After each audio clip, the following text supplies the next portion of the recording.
Hello and welcome to Templar Knight TV. And on this week's show, we're looking for the Ark of the Covenant. It's been missing for 2,500 years, so where is it and did it really possess awesome power? We're visiting the city of Tomar in Portugal, once the headquarters of the Knights Templar in that country. Could it be a place where they hid their treasure? And I'll be sharing with you some news on my latest appearance on Forbidden History, now broadcasting in the United States.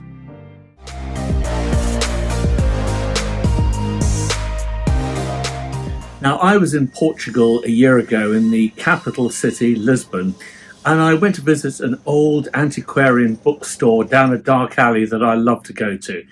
And while I was trawling through some musty old documents in that shop, I came across, incredibly, a folio of 18th century manuscripts depicting the original Temple of Solomon and the Ark of the Covenant.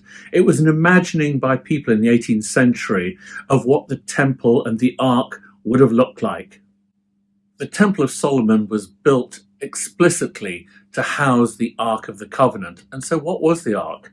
Well, it was a vessel in which the tablets of stone given by God to Moses, those tablets upon which were the 10 Commandments, they were housed in this vessel, alongside the rod of Aaron and a pot of manna. If you remember, manna being the bread that fell from heaven to nourish the Israelites on their long trek across the desert. And to look inside the Ark of the Covenant, well, that resulted in death. The physical appearance of the Ark was basically a box made of acacia wood that was then covered in gold with two angelic cherubim facing each other on top. But no matter how innocuous or decorative this box looked, as far as the Israelites were concerned, it had awesome power. And as I said, to look inside it, well, that would result in your immediate death. Now, you all know that already because you've seen the 1980s movie Raiders of the Lost Ark. And in that movie, if you recall, the Nazis seize the Ark of the Covenant. Well, they discover it and then they steal it effectively.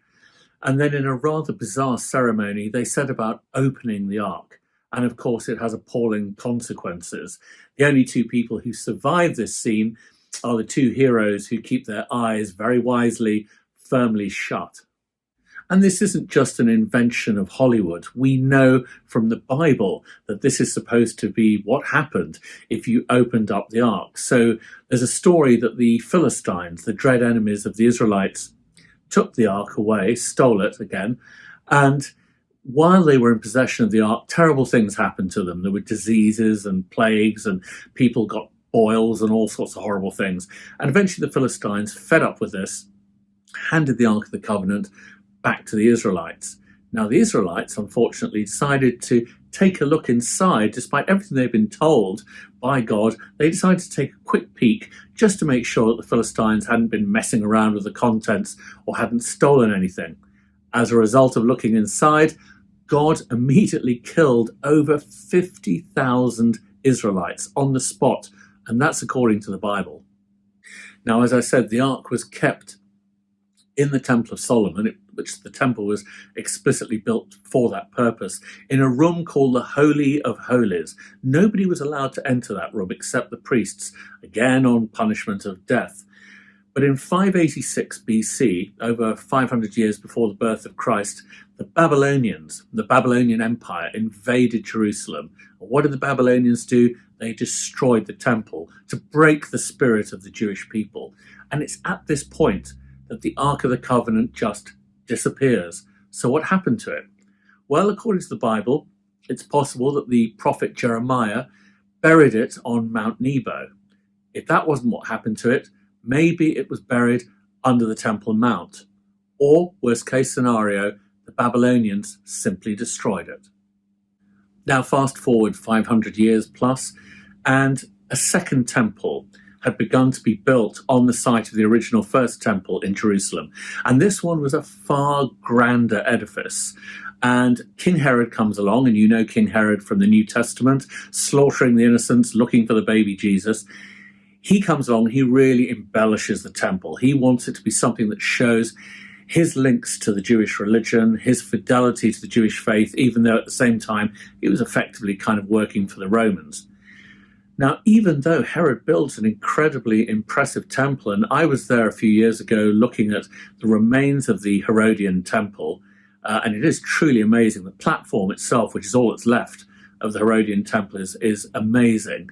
But nevertheless, it never contained the Ark of the Covenant because the Ark simply doesn't reappear.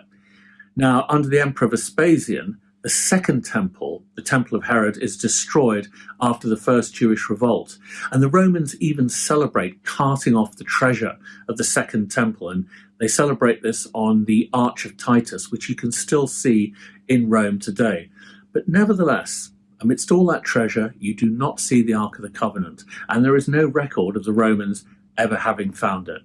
And now we jump another millennium and we come to Jerusalem under Templar, under Crusader control, under Christian control.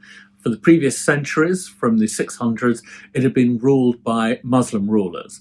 Now it was taken by the Crusaders, and the Knights Templar insisted on being based on the Temple Mount, all that was left of the Second Temple. They believed that the Al-Aqsa Mosque, which they renamed the Temple of Solomon, was the site of the original temple. And there are stories that they began to dig underneath there looking for sacred objects, including the Ark of the Covenant. Did they find it? Well, I'm inclined to think if they had found it, they might have used its awesome power to defend themselves when the order was crushed in 1307, but they did nothing of the sort. And there's no record of the Templars ever having discovered the Ark. So I'm afraid to say, it looks like the Ark of the Covenant is still eluding us. It's somewhere out there, and we don't know where it is. We don't know where it's hidden. Hopefully one day, clues may emerge. But so far, the Ark is determined not to be found.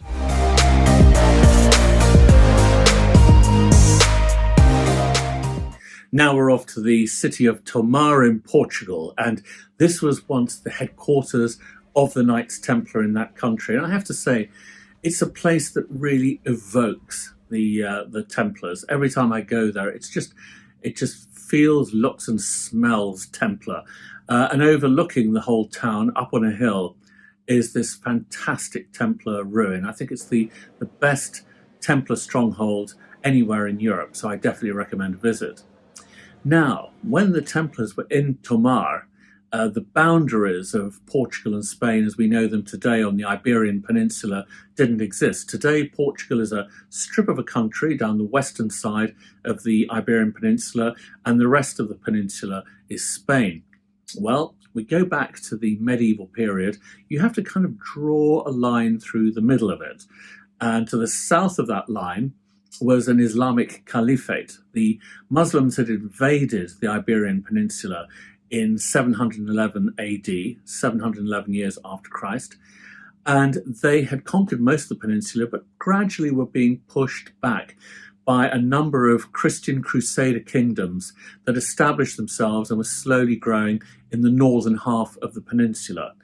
And the shock troops of these Christian kingdoms, which were Leon, Aragon, Castile, Navarre, and Portugal, the shock troops were the Knights Templar. And they, as it were, held the line between Islam and Christianity.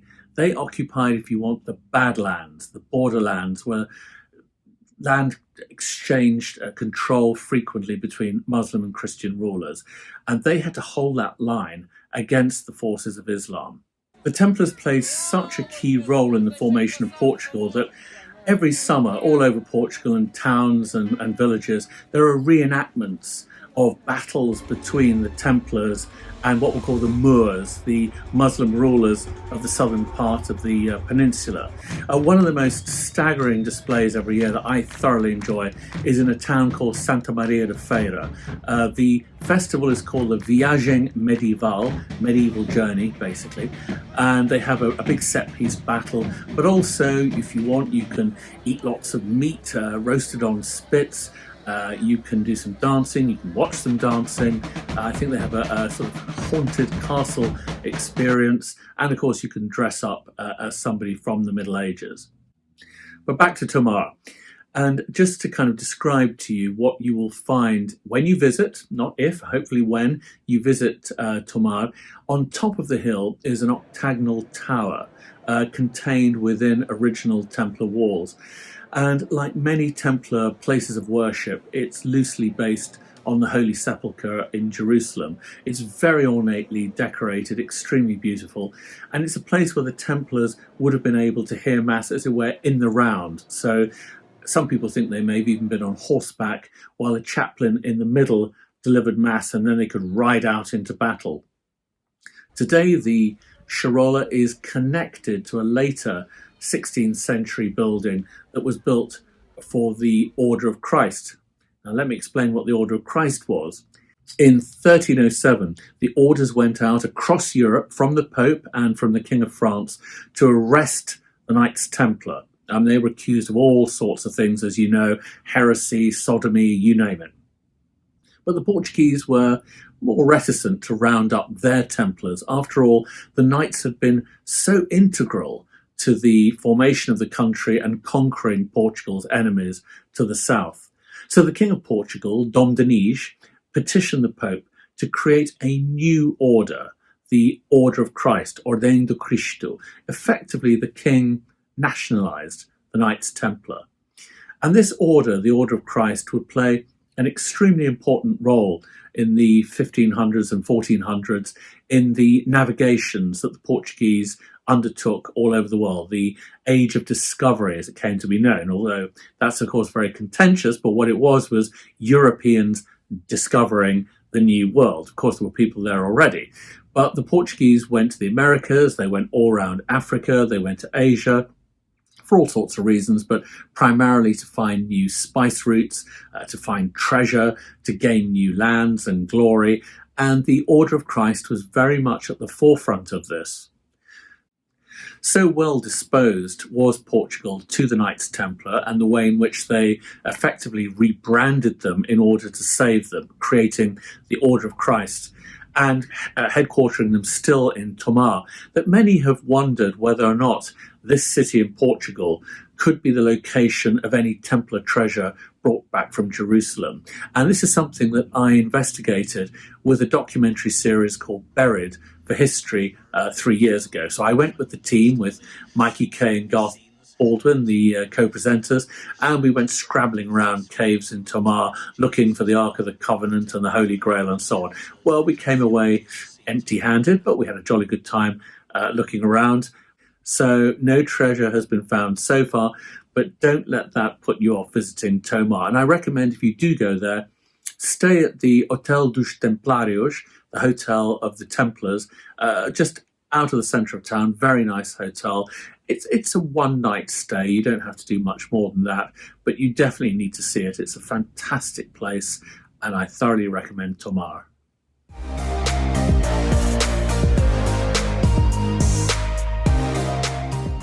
Well, some very exciting Templar news. I've been appearing in the latest series of Forbidden History, which has been broadcasting already in the United States. We cover a huge range of subjects, and among other things, we look at the crystal skulls allegedly found in Central America and possessing the power to kill people on touch or sight. We also look at the stories of the Japanese burying huge amounts of gold and treasure in the Philippines during the Second World War. But most fascinatingly, the one I really enjoyed, the episode I really enjoyed, is one on the Prophet Moses. Who was he? Could he have possibly been a courtier at the court of the Pharaoh Akhenaten? That's all we have time for on Templar Knight TV this week. Now, if you want to contribute, please comment, of course, but also if you want to send in smartphone clips, opinions or items of interest you may have, please feel free to do so at the email appearing right now.